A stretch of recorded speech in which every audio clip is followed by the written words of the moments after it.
Გაზაში ცეცხლის შეწყვეტის პარალელურად სოციალურ ქსელში ვრცელდება შეცდომაში შემყვანი და დეზინფორმაციული პოსტები, რომლის გამოც სოციალურ ქსელში აქტიურად მუშაობენ ფაქტების გადამოწმებლები. მაგალითად, ერთ-ერთმა ცნობილმა ონლაინ ინფლუენსერმა და აქტივისტმა ულტრამემარჯვენე ლორა ლუმერმა გამოაქვეყნა პოსტი, სადაც ის წერს, რომ ყველა ქალი მძევალი მკვდარია, სად არის აღშფოთება ველურები. ასეთი პოსტი გამოაქვეყნა მან, მილიონობით ადამიანმა ნახა ის და შემდგომ გადააზიარა სოციალურ ქსელში. Community Note პლატფორმა X-ის ხელოვნურ ინტელექტზე მომუშავე ფაქტების გადამოწმებელი აღნიშნავს, რომ ეს არ შეესაბამება სიმართლეს და არის შეცდომაში შემყვანი, რადგან სინამდვილეში ქალი მძევლები მანამდე გაათავისუფლეს პერიოდულად, როდესაც ხდებოდა შეთანხმება ისრაელსა და ჰამას შორის.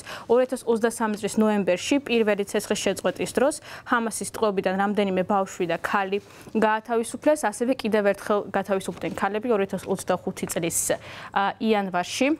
ამის შესახებ ინფორმაცია გამოქვეყნებული არის და გადამოწმება შესაძლებელი არის ისრაელის საგარეო საქმეთა სამინისტროს ვებგვერდზე, ასევე ისრაელის თავდაცვის სამინისტროს ვებგვერდებზე.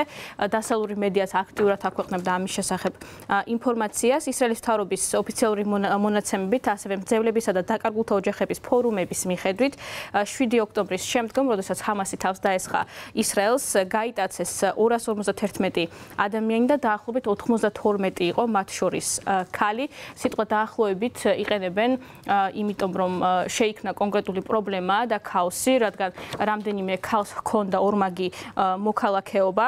არსებული ინფორმაციით დადასტურებულად დაიღუპა 11 ქალი. უცნობი არის კონკრეტულად თავდასხმის დღეს თუ ტყვეობის დროს, თუმცა როგორც დადასტურებული არის, მოკლული არის 11 ქალი მძევალი, ხოლო დანარჩენები მანამდე უკვე გაათავისუფლეს და შესაბამისად დარჩენილი იყო 20 მამაკაცი ტყვეობაში და როგორც ვრცელდება ინფორმაცია, ისინი უკვე გათავისუფლებულები არიან ცეცხლის შეწყვეტის შეთანხმების შედეგად. რაც შეეხება სხვა დეზინფორმაციას, სოციალურ ქსელში გავრცელდა ინფორმაცია იმის შესახებ, რომ პალესტინის პრეზიდენტმა მუჰამედ აბასმა თითქოს დიდი ბრიტანეთისგან მოითხოვა 2 ტრილიონი ფუნტის გადახდა, როგორც რეპარაცია პალესტინისთვის და თითქოს მან ამის შესახებ განცხადება გააკეთა, როდესაც დიდმა ბრიტანეთმა 2 სექტემბერს ოფიციალურად აღიარა პალესტინა როგორც სახელმწიფო. ეს სიმართლეს არ შეესაბამება. აღსანიშნავია ის, რომ აბასი ამის შესახებ გასულ წლებში ლაპარაკობდა და აღნიშნავდა, რომ მოუწოდებდა რეპარაციის კომპენსაციის გადახდისკენ.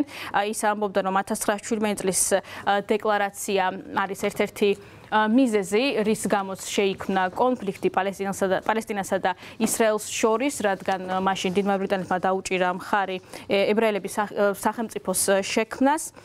თუმცა, როგორც გვაკითხარით, ეს არ შეესაბამება სიმართლეს, რადგან მუჰამედ აბას ამასთან დაკავშირებით კომენტარი არ გაუკეთებია და ასევე არ დაუსახელებია არანაირი თანხა 2 ტრილიონთან დაკავშირებით.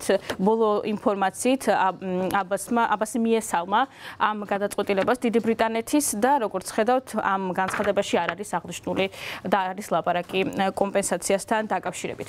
და კიდევ ერთი დეზინფორმაცია, რომელიც მილიონობით მომხმარებელმა ნახა სოციალურ ქსელში, გავრცელდა ცნობა იმის შესახებ, რომ ისრაელმა სამხედროებმა ღაზაში დატოვეს ნაღმი, რომელიც ასე ვთქვათ, იფარებოდა ტელეღიპუცების ერთ-ერთი პერსონაჟის სათამაშოთი. როგორც ხედავთ, კადრში გავრცელდა თითქოს, რომ ტელეღიპუცის ერთ-ერთ თოჯინაში იყო დამალული ხელნაკეთი ასაფეთქებელი მოწყობილობა. როგორც ხედავთ, 3 მილიონზე მეტმა მომხმარებელმა ნახა ეს სოციალურ ქსელში. თუმცა ეს სიმართლეს არ შეესაბამება, რადგან კადრები აღებული არის 7 წლის წინანდელი ვიდეოდან, რომელიც ატვირთული არის YouTube-ზე და თან ამავდროულად ვიდეო გადაღებული არის არა ღაზაში, არამედ იემენში.